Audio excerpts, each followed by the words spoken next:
Episode 4, 2003. These are not, however, the days of miracles, and I suppose it will be granted that I am not to expect a direct revelation. Now, on Inside the Buffalo... Wait! Can't use that title. How about this? All right. Hey, you know what time it is. It's Down and Drought, your weekly walk through every season of the Bills' 17-year playoff drought. I'm Prescott Rossi. Alongside me, News 8 Sports Director Thad Brown and former News 8 Weekend Sports Anchor Mr. Dave Yates. We turn to 2003, the Bills coming off an 8-8 season in 2002. This is Greg Williams' third year in charge as the Bills head coach. March 7th, 2003, right at the start of free agency, a big day for the Bills offseason. They trade Peerless Price to the Atlanta Falcons in exchange for a first-round pick. Remember, the Bills had given up their first-round pick to bring in Drew Bledsoe, so they get back into the first round by trading Price to Atlanta. They also signed Takeo Spikes. This was on a Friday, fellas. So imagine in the offseason a very busy Friday with all that news coming down. How do you kind of break down covering a day like that where you have big pieces coming and going at the same time? Well, the Takeo Spikes one was something that had been talked about from the end of last year. When Cincinnati had come to Buffalo, the crowd had chanted TKO, TKO. It really had already generated some momentum going forward about let's bring Spikes in. And, whether or not it was a good football move, Spikes was a great player. But it seemed like the fans, I don't want to say dictated the move, but certainly pushed it a little bit. And, for a Bills team that they were probably starting to learn the idea of sell hope and, put something out there that says, come to our games, buy our tickets, even if we don't make the playoffs. Takeo Spikes might have been the first of those things. They gave the fans what they wanted. Mm-hmm. They gave them exactly what they wanted. And, at the time, it was a great move. He was a phenomenal player. Yeah. He was outstanding. And the Peerless Price thing, I didn't even remember they got a first-round pick for him. I still can't believe they got a first-round pick because Peerless Price had Alvin Harper written all over him. He was Batman, somebody's Robin, but never would be a Batman. No, and you knew that even when his years in Buffalo. And you touched on this in previous episodes, Thad, but what was it like interacting with Peerless Price? I know he kind of had the reputation of being kind of one of those prima donna, wide receiver types. What was your interactions like with him in the locker room? He was a diva. He was a pain in the neck, and he was a diva. He didn't want didn't want to deal with you. Didn't want to deal with the media. Wasn't afraid to just give you the hand and say, get away from me. There was one time when he was talking to a newspaper reporter, and I think I told this story in a previous episode. He was talking to a newspaper reporter in an open locker room period where you'd think you'd be able to talk with him, and he said, I'm not talking to you, as I walked up to him. Just blatantly, you get out of my face. So that was Peerless Price. I don't think any of us were sad to see him go, and especially with a first-round pick coming back, that was win-win for local media. And it was one of those deals, too, where you look at the clips of him from that time, and you see him on the field, and that's how he was. Yeah. Molds was the same way, but Molds was the total opposite when he wanted to talk to him. He was like, they both had the chip on their shoulder when they were playing, but Peerless kept it in the locker room. Yeah. So the Bills are going into the 2003 NFL Draft with now a first-round pick. 9 days before the start of that draft, the Bills inked Travis Henry to a one-year contract extension. Henry coming off a Pro Bowl season as a running back. After 2 years in the league, it seems like Travis Henry has really picked a foothold with this team. 1,438 rushing yards in 2002, the fifth most in franchise history. No one has more rushing yards during the drought at this time. Was that seen as like, well, we have our running back now, and it's going to be Travis Henry. He's going to be the guy moving forward? I think it was a no-brainer. Yeah, for sure. He was locked in. And for good reason. The guy was doing everything that you'd ask of. Didn't look like much size-wise. The guy was, but he just sold out every play. That guy had guts, and he had a lot of heart. It was really a non-story. This was a guy who was going to be a running back. It was only a one-year extension, so it wasn't like they're committing 8 years of money to the guy. But Travis Henry was a good to very good running back that deserved to have more money paid to him. Probably wasn't the sharpest tool in the shed. No. But you know what? That's fine. To carry the rock, you don't really need to be. Yeah. Well, the good feelings last all of 9 days because round one of the NFL draft is April 26th, and the Bills draft Willis McGahee with the 23rd overall pick. The immediate thoughts to that draft pick after just signing Travis Henry to a one-year extension? It was a shock, by itself. Yeah. Forget about the extension. The Bills didn't need a running back, and they certainly weren't the type of team that was taking chances on a guy who wasn't going to basically play all of the season after which he was drafted. I remember being in the room, and we're getting close to the pick, and McGahee's still on the board, and most of us thinking, nah. And then at some point before the pick was made, it seemed likely it was going to happen, and then there's the video of him on the phone with Drew Rosenhaus on the phone, and you knew it was coming. Yeah. And I can't believe the Bills are doing this. With the 23rd selection in the 2003 NFL Draft, the Buffalo Bills select Willis McGahee, running back, University of Miami. Hey there! Yeah! You can hear it from Orchard Park.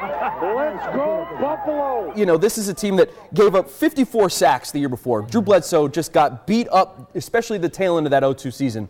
Mike Williams is going into his sophomore year, but to not work on the offensive line at all, to not fix up the other problems of this team, of which there were many, and to go with running back, the one position you felt most confident in. I have to imagine that was like, really? This is the move they're going to make? Well, you wonder, too, is it another – you draft an old lineman, you're kind of like there's no marquee factor to it. You're not selling tickets with an offensive lineman. Well, I don't even know if it was about selling tickets. I always looked at the McGahee pick as this was a guy that was severely undervalued at 23 as opposed to what he would have gone at if he was healthy. Right. I think Tom Donahoe looked at, well, I'm going to get this guy maybe a year down the road here.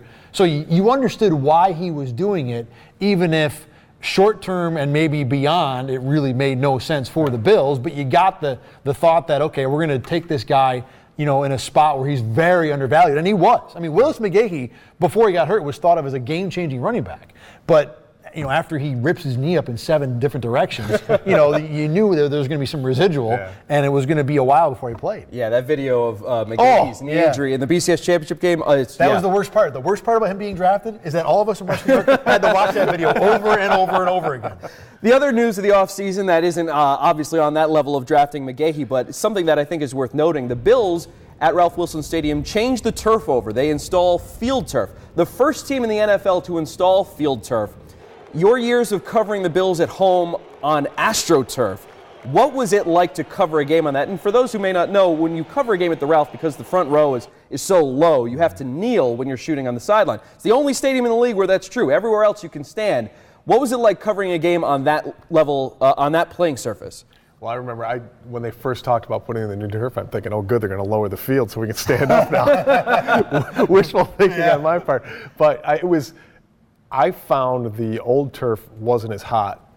The glare off the field turf was it's blinding. And I mean, you get the reflection off that was a lot worse, and not just from a sunburn standpoint and that kind of thing and the visibility, but it was tougher to shoot. It was a lot more. There was a lot more light differentiation. The heat ripples on the bottom. Yep. That's the thing I've noticed. I didn't cover any games on AstroTurf, but I know on our cameras, they can get very technical, and you try to up the quality, and all of a sudden you see that ripple effect of the heat coming off the turf, and you can't shoot at that level because your video just looks totally wavy, like it's like something psychedelic or something like that. In terms of the player's health, I have to imagine going from AstroTurf to any playing surface would be better than playing on that carpet. At that point, it was something that everybody was doing, around now, not necessarily in the NFL, but just you could see the trend was going to the field turf stuff. And what Dave is saying is right about the old thing was like a carpet, so it didn't reflect anything at all. It was like literally someone's really low carpet at home.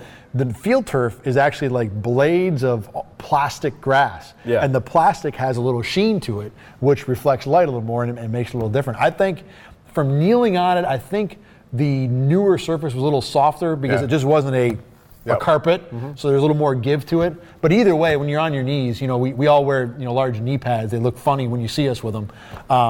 You still needed them when they went to the new turf. And the new turf also, of course, has the little black pellets. Oh yeah, that's the other which get thing. into spots that you didn't even know existed. That was the first thing. You're covering a game, and all of a sudden you go home, and the first thing you do is take your shoe off and empty out the black pellets. And literally, there's like a handful of them in there. I'm sure they're totally healthy. There's nothing wrong with those black pellets whatsoever. Don't need to find out about that. Moving on to training camp in 2003.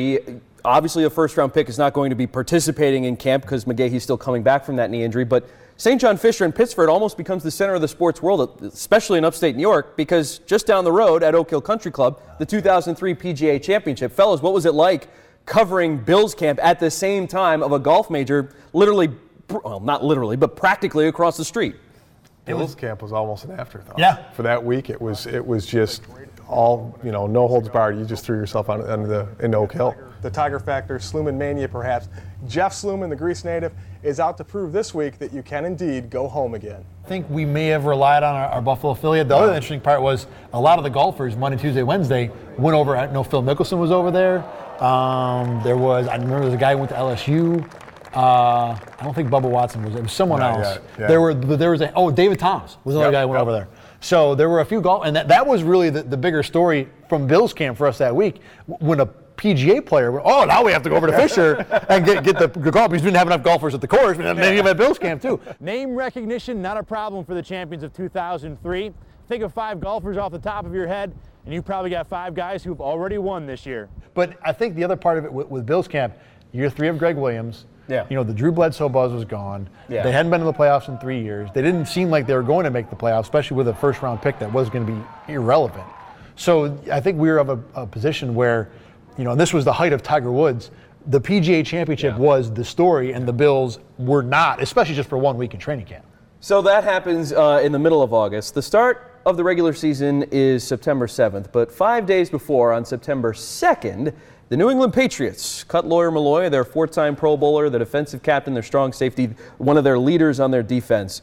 And then immediately the rumors start swirling, the Bills are interested. What was that week like in that lead up to week 1? Not only one of the leaders in their locker room and on that team, but in the entire NFL. Mm-hmm. This guy was, he was one of the top union reps for the Players Association. He was just one of those, huge stature figures. And for him to be available was, obviously there was talk about him coming. Especially the first week, obviously, the whole, getting revenge. Yep. He was unhappy. That was not an amicable parting. No, not at all. It was a salary cut. Exactly, yeah.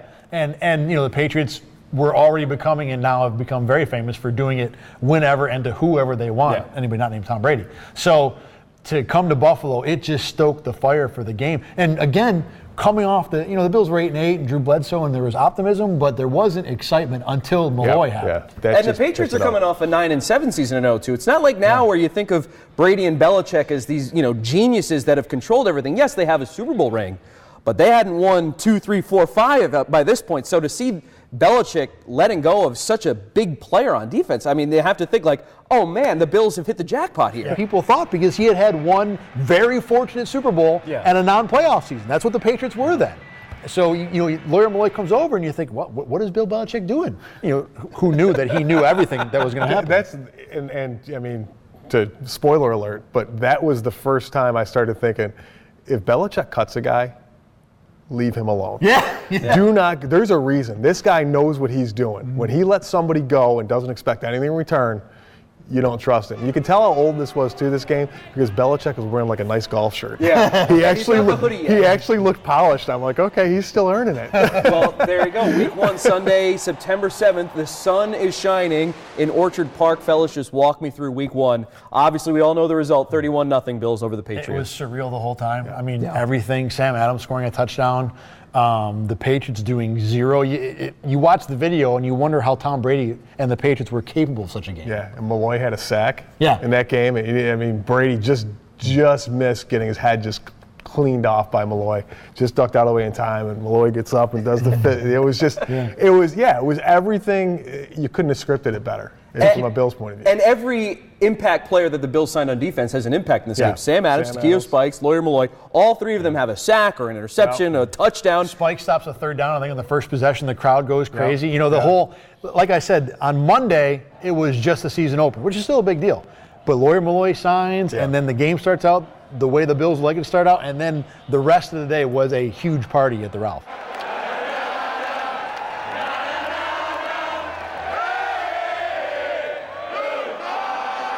First and only shutout win for the Bills since 1981 on opening day. Week 2, the Bills go into the Heat in Jacksonville, and that game is one of Bledsoe's very best games. 2 touchdowns, 144.2 passer rating. The Bills go on to win 38-17. So 2-0 to open the 03 season.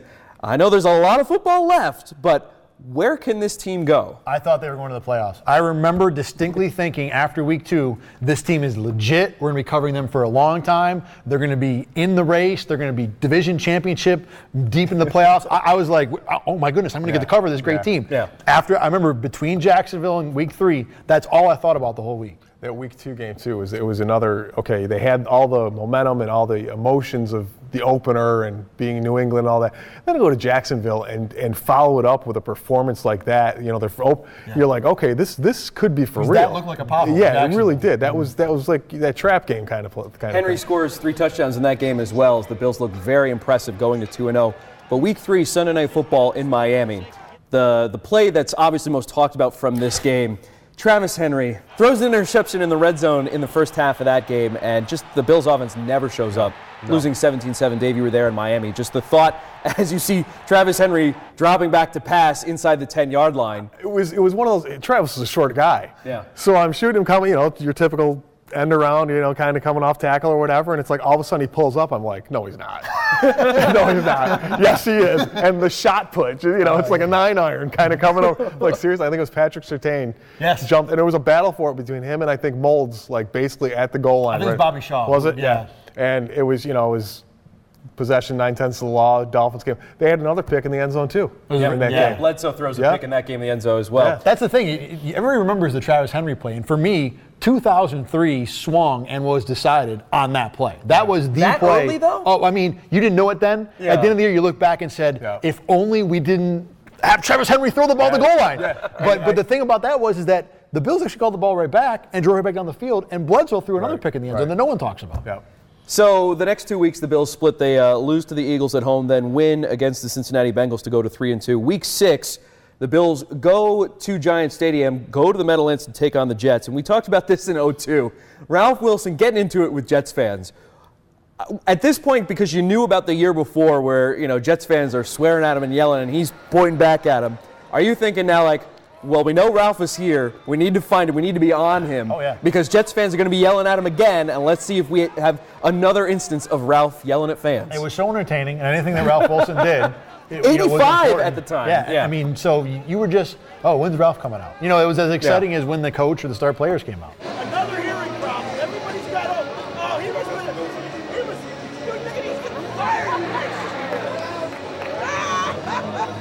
So the Bills lose 30-3 in that game as well, and at this point, are you thinking, well, maybe that 17-7 loss in Miami was actually a real precursor of things to come? Because the offense doesn't show up and they lose to a winless Jets team. It was disturbing, but I don't think it was. They were 3-3. Yeah. You know, so you're still okay. There's still a season. Let's see what happens next. Week 7, Bruce Smith and Rob Johnson come to town as a member of the Washington professional football team. Just the thoughts as you could see it even in the crowd. You could hear it from the crowd. You could just kind of get that vibe watching this video back that you guys shot from 2003 of, okay, sharpen the swords. Here's Rob Johnson. We are ready. You know, just like the salivating dogs ready to pounce on the red meat. And it was that interesting, you know, the love for Bruce and the hatred for Rob.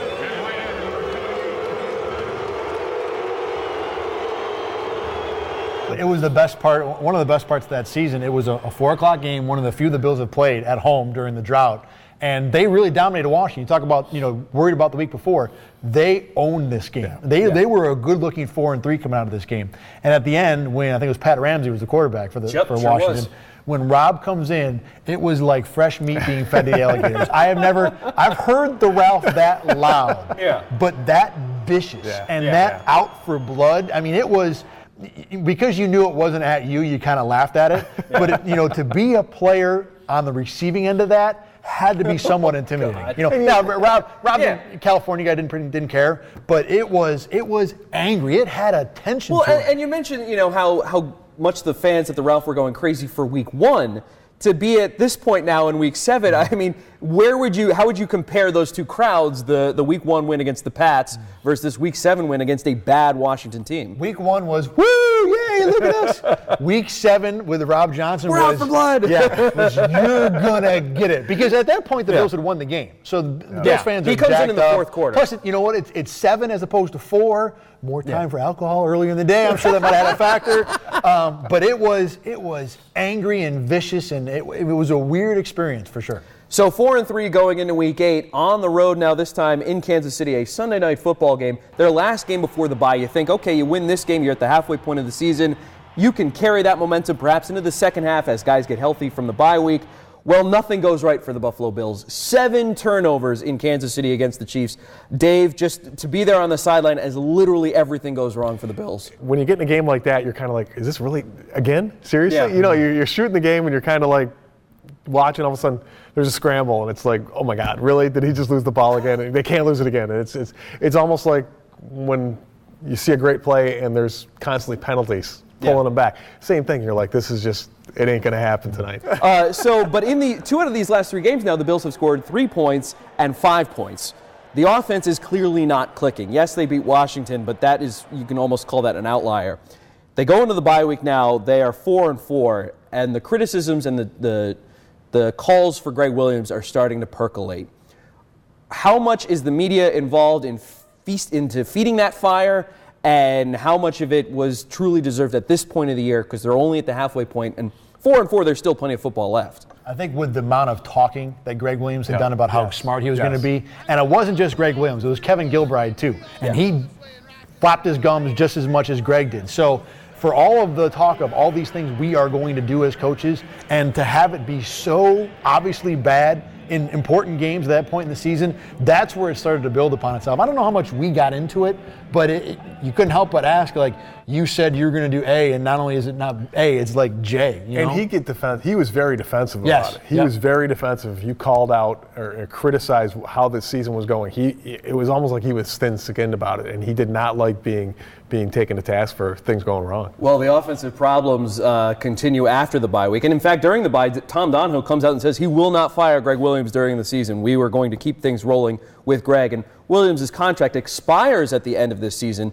We didn't mention this earlier. Williams kind of bet on himself to not renegotiate his contract in the offseason. He wanted to play out the year, have a successful season, and then see that payday come in. But at 4-4, things aren't going well. Then in weeks 10 and 11, the Bills score 6 points and a loss in Dallas, then come home and score 10 points, none of them on offense. 2 safeties. 2 safeties and 2 field goals as the Bills lose to a second-year team, the Houston Texans, 12-10. The following week, the Indianapolis Colts come to town. The Bills' defense plays well. The offense finally scores after 12 quarters without a touchdown. But Edgerrin James scores 3 times, has a game-winning touchdown with a minute to go.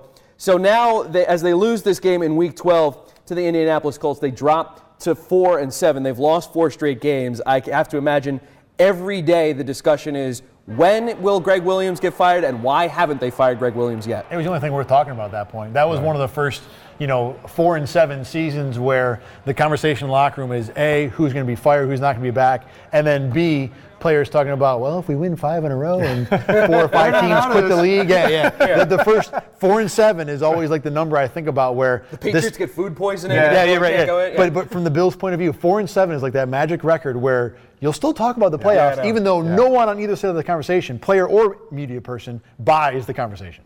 They've gone over a month without scoring a touchdown on offense at this point. I mean, it really cannot get much worse. But in Week 13, the offense does show some life as the Bills go into the Meadowlands, this time against the New York Giants, to win 24-7. But 2 things happen in this game that I think are notable. And we've talked about this before, about how player safety has changed its perspective from the early 2000s to now. And it wasn't that long ago, but so much is different about how we discuss injuries.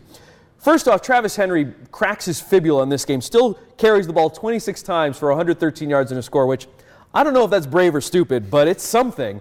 But Drew Bledsoe gets high-load by Strahan and Keith Hamilton, an obvious concussion. And the Bills allow him to finish the drive out. What was the thought then, and then watching that back now, feeling totally different? Well, it's funny, I noticed in the Jacksonville game earlier in the season, Mark Hamill gets lit up in that one. Campbell got lit up, and he came right off. Leftwich got high load in that game too, and he started walking to the wrong sideline, and his players had to pull him back into the huddle. He stayed in. I mean, stuff like that, you would never even imagine a player staying on the field after something like that now. You can't say it enough. In that time, concussions were not a big – someone got a concussion? Oh, good. That's fine. Like if you had him, from a fantasy owner point of view, a guy gets hurt, goes out. If you hear broken leg, terrible. If you hear dislocated whatever, terrible. You hear concussion?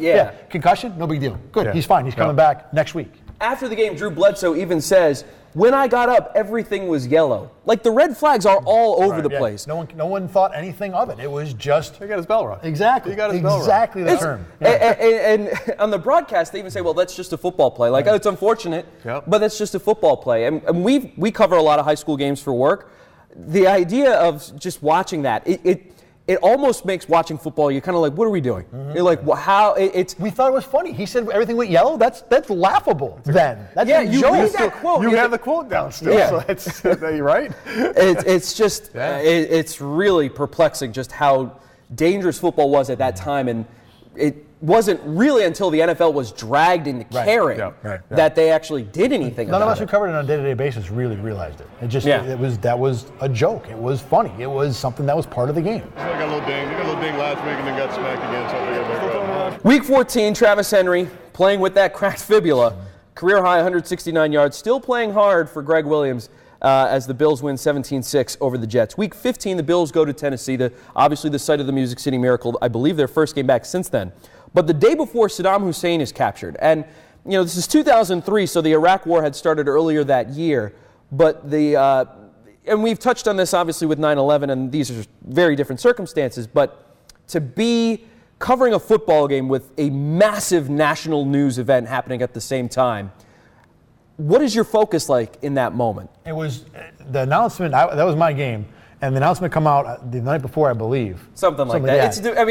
It wasn't breaking news, but the president did speak in the morning before the games happened. And then I have a shot of, I think, Justin Bannon looking up at the scoreboard. He's supposed to be getting ready, and he's not doing any stretches or drills or anything. He's just watching the president talk. And it was, another reminder of real life, kind of overshadowing a football game. But that wasn't the same thing as 9/11. I compare it to more when Osama bin Laden was captured. People noted it, and it was a good thing, but you watched the news and you went back to what you were doing. That's kind of how that day went. It was pregame, you kept an eye on it, it was interesting, but then 1 o'clock came and you played the game. Bills lose that game in Tennessee to the Titans. The score there, 28-26. Bills officially eliminated from postseason contention, even with some late wins. The thing that I noticed from watching that is Greg Williams on the field after the game. And I know, Thad, you were down there in Nashville. Shaking hands with his old players from when he was with the Titans. I think at that point he knew that the axe is going to be chopping soon and it's going to be my head on the block. That, like you said, that game knocked him out of the playoffs. That was their last gasp game. I think we went into that game thinking that there were legit to semi-reasonable playoff chances. The Bills were 6-7 at that point, something like that. 6-8. 6-8. But after they were 6-7. Yeah, 6-8. Yeah, 6-7 going in. 6-8. And they didn't play well, but they were in the game. Scored a touchdown with 15 seconds to go to get within 2. And that was the old Bobby Shaw. He's down on the ground, makes the catch, and puts the ball for the 2-point conversion. Puts the ball in the air to show the official, and then it comes out. And I was right behind him, and I remember he talked about, I just wanted to show the official the ball. At the time, I remember thinking it looked incomplete. Yeah. And I know when he said what he said, and you look back at it later. You can see both sides. Exactly. Yeah. So week 16, the Bills host the Miami Dolphins. Bills lose this game 20-3, and it's pretty clear they've obviously given up on the rest of the season. Bledsoe sacked 6 times. But Reuben Brown, after the game, tells Jamie Nails, his former teammate with the Bills, that he's done. That's it, dog. What's the deal? That's it. Ain't no more. What's that? I ain't back. You come back up with that stop. Who shot that, and what was the immediate aftermath of that? Was that you? When you had that clip? That was pretty sure you, because that was, as the players walk off the field, one thing we do all the time is we get video of them coming off for various reasons. Sometimes they get excited about wins and they'll celebrate with you. You want to see the two coaches shaking hands. And I always get a kick out of seeing, what players know each other, who talks to who. What's the conversation like? It's always, every single time it's the same thing, but I still am interested to see all the guys say, hey, good to see you, good luck, after they've been killing each other for 60 minutes, that they're, bosom buddies and how's the family? Yeah. And it was Reuben Brown and Jamie Nails, and this was your video of Reuben going off the field.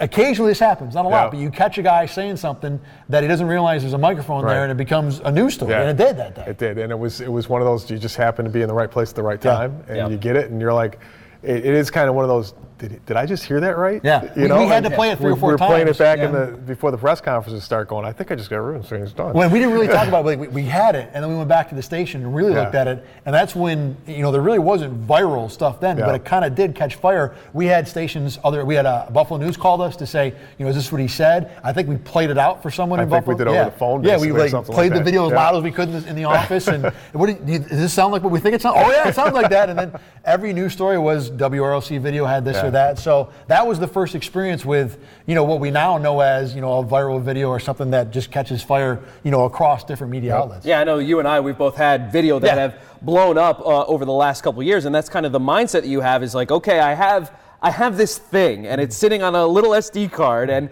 I think people really need to see this. So you kind of tell some people, but then you make sure that you have it. You make sure it's what you think it is, because the last thing you want to do is, send out all these messages like, hey, I've got all this great stuff. Then you play it back and like, oh, wait, no, it's not that good. You don't want to do the boy who called wolf kind of thing. Especially then, because Ruben Brown was saying he wants to leave the Bills, which was unheard of in general, from a guy like Ruben Brown, who was a mainstay in that team. So Ruben Brown tells us to Jamie Nails. That blows up the following week, the final game of the regular season, this time in Foxborough. Before the game, it was announced that this would be Van Miller's final game.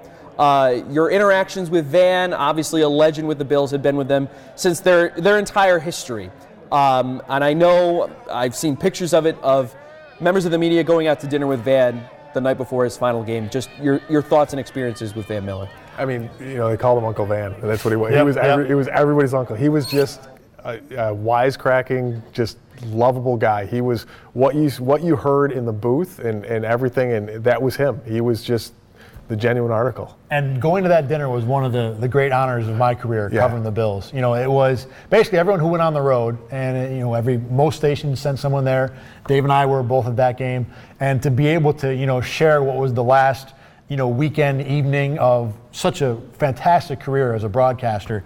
And Van was, like Dave said, even in that night, he was Uncle Van, throwing out jokes. There weren't table. Yeah, exactly. There weren't tears. It was just laughter and fun. And to say that I was at that dinner and at that moment, again, it's something I'll always remember and treasure. Okay, 31-0. This is Van Miller with John Murphy. I'm taking off, I'm unfastening my seatbelt and turning it over to Murph. Have a happy new year, everyone.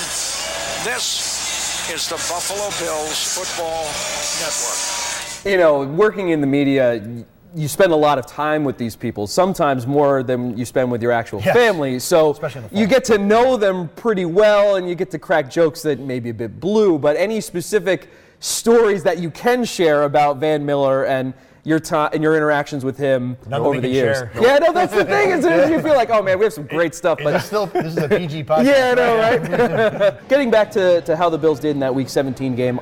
In a word, not well. No. It did not go well for the Bills. Tom Brady throws 4 touchdowns in the first half. They get their revenge for that 31-0 loss with a 31-0 win in Week 17. And just being there as that's the perfect bookend of this season. Yeah, the thing I remember from that game is that it was a Saturday game. So there was no other games going on. So as you're watching the Bills get demolished, and the game was 24-0 at halftime. 24-0 at halftime. So the only thing of interest the entire second half was thinking, are they going to do 31-0 like the other 31? Because there was no other scores to keep track of. Yeah. If fantasy, there's no other players to watch. No playoff implications. Yeah, the game. Yeah. Right, exactly. Everything was. You're just sitting there like, can the season end anytime soon? And you're thinking about, all right, we're going to go into an off season where the coach is going to be fired. We both got we got shots of Romeo Cornell and every coordinator coming down the tunnel. Yep. We have more video of those guys. I have no idea who some of these guys are. But Patriots coordinators, we had Bills coaches. You didn't know who's going to get fired, who's going to stay. So you want to make sure you had video of everybody. Yeah, that was the goal for that day, was to have video ready for the upcoming coaching change. So ESPN's Len Pasquarello was the first report after the Tennessee loss that Greg Williams would be fired after the season or not had his contract renewed. At this point, obviously, as you know, that axe is coming. It's just a matter of time. What was kind of the mindset as, someone's coming back from New England while another guy's going to Buffalo? Well, how did you attack knowing that a firing was imminent with Greg Williams? I think let's see. With a Saturday game, I don't think the Bills cleaned out their locker till Monday. They cleaned it out the next day. They cleaned it out Sunday. Okay. Yeah. We must have tailed it back as fast as possible so someone will be up there in Buffalo on Sunday. I think it was you. I don't remember ever. I was a little man on the totem pole. Well, I don't remember doing a locker clean out. Yeah, ever? I don't think I did. I did a lot of them. I did a lot of video of guys putting helmets into bags and stuff, and it was always right after the season. But it was just a matter of waiting for the expected to happen. There was no drama. It was going to happen. It's just a matter of when and how. Was there any drama with Ruben Brown because he did not play in that Patriots game and the Bills sent him home? He was not suspended, but there were rumors he was suspended. Was there any Ruben? His locker is not even cleaned out on locker cleanout day. It's still as it is. The thought that okay, this is probably the last time we've seen Ruben Brown in a Bills jersey. I don't know if we ever thought that because it was Ruben Brown. He wasn't going to leave. He was a Bill. And their offensive line wasn't great to begin with. So that was not a position where, we have all these. And Greg Williams is getting fired, so who cares? That's the other part of it, too. Ruben Brown was a big story, but he was story B by far until whatever happened with Greg Williams happened. Monday, December 23rd, the Bills announced they will not retain Greg Williams. Obviously not a surprise to anybody that's followed this team, but just the immediate reaction to, all right, we've cut our losses. Greg Williams is out after 3 years where he went a combined 17-31. The weirdest part of that is that Greg Williams held a press conference, which you never see from a fired coach. In a really ugly sweater. Oh, terrible sweater. And Wade, the firing before, he had a press conference. Now, this was after all the stuff that happened a week later, but he also had a press conference in an awful sweater. So it was almost like the Bills, that was their cloak of sadness. When you put the sweater on, that means you're going. I can see, why the rich tradition of the Buffalo Bills is what it is. The Buffalo Bills fans are tremendous fans. They're well known throughout the country, and I've said this before, even on my summer trip that I took this past summer when I went to Alaska. I get off the plane and people are pounding me, Buffalo Bills fans, in Anchorage, Alaska, which is amazing. But like Rex Ryan this year, he gets fired, and there's video of him that WRC had of his truck being driven out of One Bills Drive, and that's the last we saw of him. No press conference, no public comments. Yeah. He was on TV a week later. He was on the sideline at some bowl games. But no one talked to him. Greg Williams marches out in front of all the cameras at One Bills Drive to hold up. They even hosted it at the team facility, and he was fired. So that was the most surreal part of that. Really? That was? Because what about Mr. Donahoe? Also would like to apologize to Greg. I think some of the personal criticisms that were leveled at him were unfair. And I think there's many people in Western New York should be ashamed of themselves for some of the things they said about the coach. You don't have to like a coach's ability to coach, but some of the personal attacks that I've heard over the last 3 years embarrasses me to be part of this community. It's unbelievable. Tom Donahoe ripping the fans of the Buffalo Bills and those in Western New York for being rough on Greg Williams. Just imagine, we've talked about surreal press conferences before. I think this one, throughout the length of the Bills' playoff drought, has to be up at the very top. There was talk before Greg got fired that the negative attention and the criticism he and, by extension, his family had received in town was a part of the reason why things weren't going well. And whether or not that was true, who knows? It's the football team, people get excited and overexcited about it. It happens. But when Tom Donahoe basically called out the city of Buffalo for the way they had treated Greg, everyone in the media room, we immediately knew, what are you doing? This is not how you would approach this as someone who still wants to be here tomorrow. And then, of course, you want to tell the story? No, you guys lived it. Just walk me through that afternoon. So he says that. Everyone thinks it's terrible. We all file our reports. We're driving back to Rochester. At some point on the drive, I think we just heard on the radio, Tom Donahoe's going to hold another press conference. So immediately turn it around, get back to Orchard Park. Get to Batavia so you can hit the exit and loop back. I think we found a U-turn on the through. Probably didn't. What's the statute of limitations? Toll rules were not followed that day. After I had a chance to look at the transcript of the press conference and look at the tape, obviously some things that I said were misinterpreted. In no way was I trying to be critical of the fans and the support that we have received here in Western New York. I have great respect for the fans. I really was trying to be critical of some media types and some talk show hosts who I felt at times have crossed the line in their criticism of Greg Williams, and they've made it personal.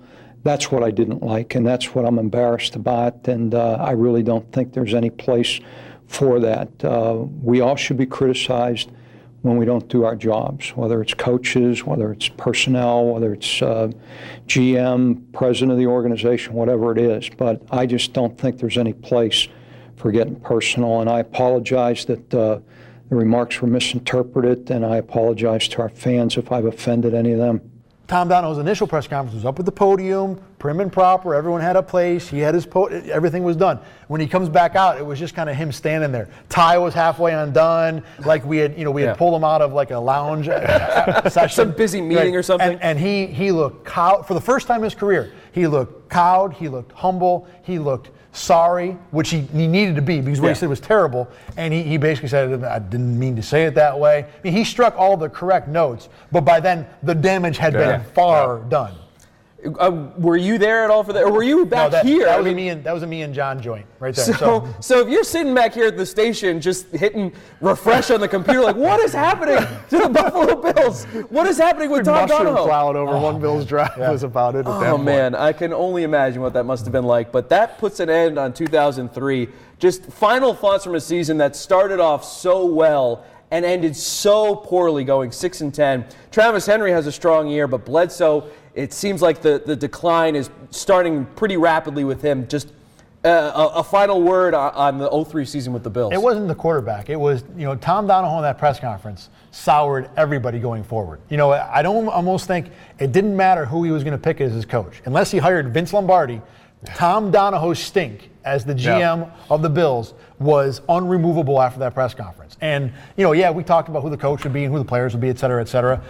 Donahoe, first of all, he was not well liked in the organization. He was a micromanager, so you're not going to get anybody behind the scenes going to say nice things about him. And then for him to come out and basically smack Buffalo, nobody was a Donahoe fan at that point. And where they were going to go with this as your figurehead and leader was a big mystery. Yeah, I going on the field stuff. I think you look at that defense, and some of the talent that they had on the defensive side of that ball was phenomenal. Second-ranked defense in 2003. You had Sam Adams and Pat Williams up front. I mean, good luck moving those guys. There might not have been a better combo in a long time. Fletcher and Spikes at linebacker. I mean, that was Winfield wasn't a safety. Lawyer Milloy. I mean, Clements was coming up big at times. I mean, it was a good. The defensive unit that year was one of the most entertaining, I think, that I saw. 30th ranked offense, second ranked defense. The Bills 6-10 to end 2003. They now have to hire another head coach, their second head coach of the Bills playoff drought. And to that, we turn to the next episode of Down and Drought.